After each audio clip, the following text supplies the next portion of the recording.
សួ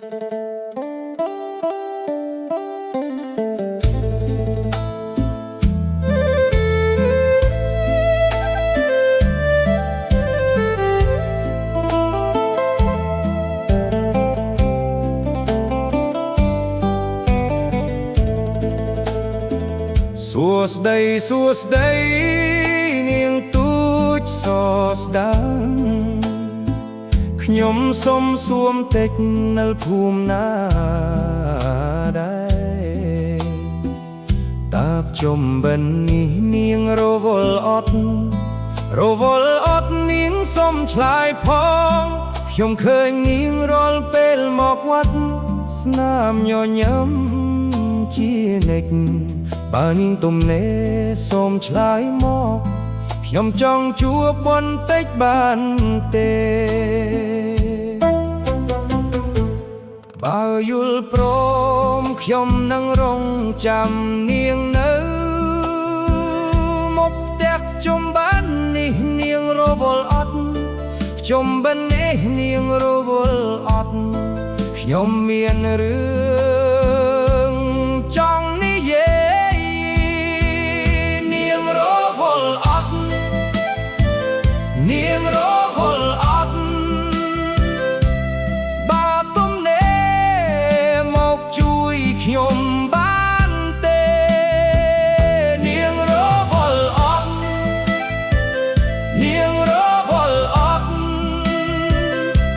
ខ្ញុំសូមនាងជួយវិច្ចអនសមមានអនសមទ្រូបនិងអនសមចេកហើយមានច្រើនមុខទៀតសូមជួយផងជួយ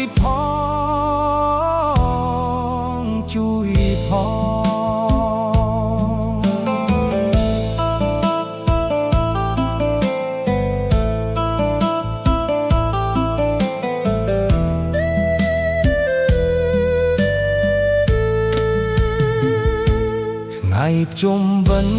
យើងនាំគ្នាទៅវត្តមានផ្កាឈូកស្រស់នៅក្នុងដៃឮសូរភ្លេងរនាតរបស់ខ្មែរចិត្តក៏រំភើបព្រោះជាភ្លេងដូនតាយើងបើនាងយល់ព្រមខ្ញុំនឹងរងចាំមកផ្ទះនៅពេលល្ងាចបើនាងទំនេរសូមមកប្រាប់ខ្ញុំមានរឿងចង់អីនាងជួយវិច្ចនំនាងរវល់អត់នាងរវល់អត់បើទំនេរមកជួយខ្ញុំបានទេ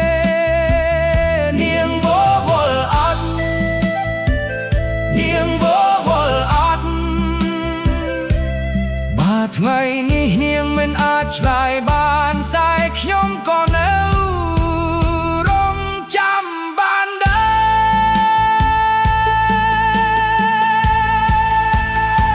រនាងរវល់អត់នាងរវល់អត់បើទំនេរមកជួយខ្ញុំបានទេនាងរវល់អត់នាងរវល់អត់នាងយល់ព្រមហើយអរគុណណាស់នាងឈ្មោះនាងព្រីងផ្អែមនៅស្រុកបងខ្មាំង